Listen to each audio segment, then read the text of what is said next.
Welcome back to The Explainer. Today, we're unpacking a really fascinating paradigm shift that's happening right now in language classrooms all over the world. We are completely rethinking the traditional monolingual approach to language education. Specifically, that long-held belief that the absolute best way to learn a new language is to literally ban a student's first language from the room. Okay, let's dive into this.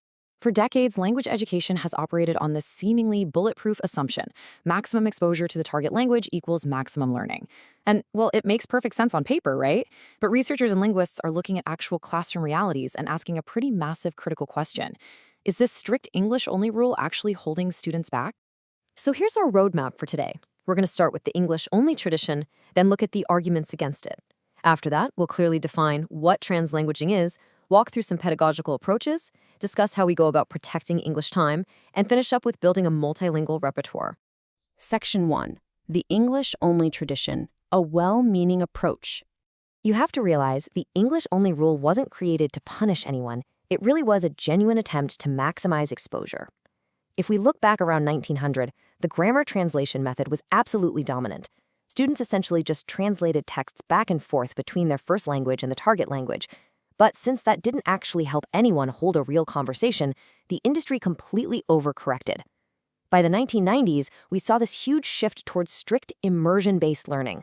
The whole idea was to create an artificial bubble of the target language.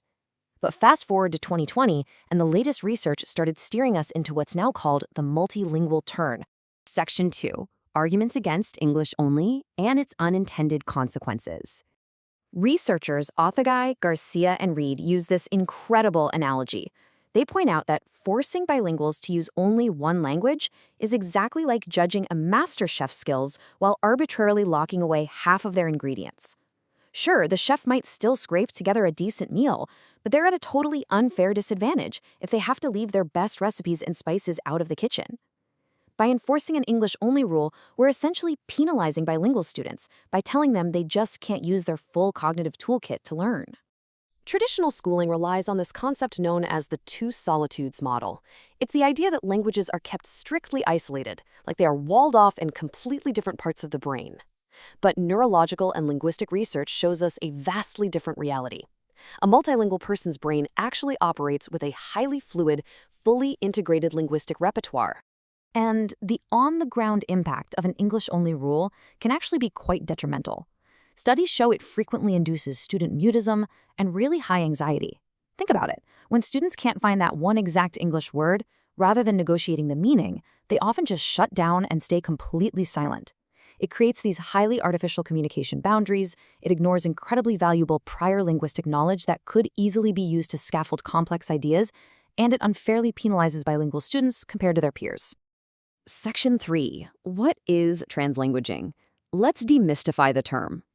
The concept of translanguaging was originally coined in Wales by educator Sen Williams as trosiaethu. Notice the really key aspect here. It is a planned, pedagogical practice that deliberately switches the language mode of input and output. This actually started as an intentional, teacher-initiated activity in Welsh bilingual education. So, for example, students might listen to a lecture entirely in Welsh, but purposefully take their notes in English, or vice versa. The point is, it's highly active and totally deliberate.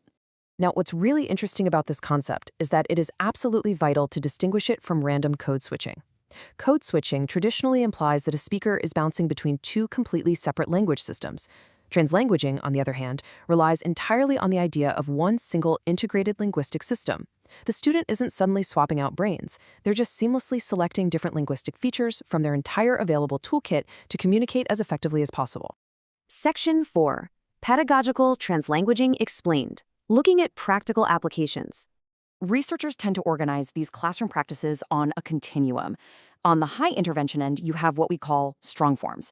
These are highly planned by the teacher. Stuff like deliberately alternating the input and output languages, or maybe having students directly compare how grammar structures work across their different languages to really boost that meta-linguistic awareness.